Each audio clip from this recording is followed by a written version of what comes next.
একটা লাশ উত্তরা পূর্ব থানার সামনে থেকে পুলিশ ধরে এসে নিয়ে যাচ্ছিল। আমি ইসমাইল হাসান, আমি পেশায় সাংবাদিক আইনজীবী। কিন্তু 18 তারিখে যেটা হয়েছে, 18 তারিখ দুপুরে আমরা যেটা দেখলাম যে রাত্রেবেলা ইন্টারনেট বন্ধ করে দিল। একটা লাশ উত্তরা পূর্ব থানার সামনে থেকে পুলিশ ধরে এসে নিয়ে যাচ্ছিল, এটা আমাদের সামনে। তখন চ্যানেল 24 এর ক্যামেরা ছিল। আমি ওরা বললাম দ্রুত ভিডিও করো, ভিডিও করতেছিল। ওই ভিডিওটা দেখার পর থেকে পুলিশ যেটা করছে উত্তরা, সাংবাদিক দেখলে সাংবাদিকদের উপর মানে এটা তাদের মানে মূল আক্রমণটা। চোখে মুখে শুধুই শূন্যতা। একজন ছিলেন, কিন্তু এখন আর নেই। কারো সন্তান বা কারো প্রিয়জন, আবার কারো প্রিয় ভাই।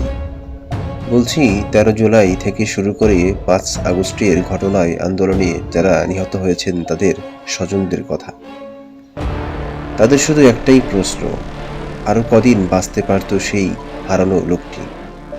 গেল বৈষম্য বিরোধী আন্দোলনে কয়েক হাজার নিহত পরিবারের যেন দুঃখ ঘোচাবার কোনো উপায় নেই। এবার উত্তরায় নিহতদের তালিকা করে প্রকাশ করেছে জুলাই বিপ্লবী জোটের আহ্বায়ক সালেহ মাহমুদ। গত শনিবার উত্তরা ফ্রেন্ডস ক্লাব মাঠে এক সংবাদ সম্মেলনে জানান, প্রকাশিত তালিকায় নিহতের সংখ্যা কতজন। টোটাল লিস্ট হলো আমাদের 92 জনের একটা লিস্ট আজকে আমরা আপনাদের কাছে হস্তান্তর করেছি। তো যার মধ্যে হলো 80 জনের আমরা একদম ফুল প্রোফাইলিং করা আছে, আর 12 জন হলো অজ্ঞাতনামা হিসেবে আছে। তারা না, সরকার থেকে আমরা কোনো আর্থিক সহযোগিতা পাই নাই, কিন্তু জামাত ইসলাম থেকে পাইছিলাম। তারপর যে বিএনপি থেকে আসছিল কিছু। কষ্টের জায়গা থেকে আসলে বলার কিছু নাই, কারণ কষ্ট কখনো চোখে দেখা যায় না, আর বলেও কখনো প্রকাশ করা যায় না।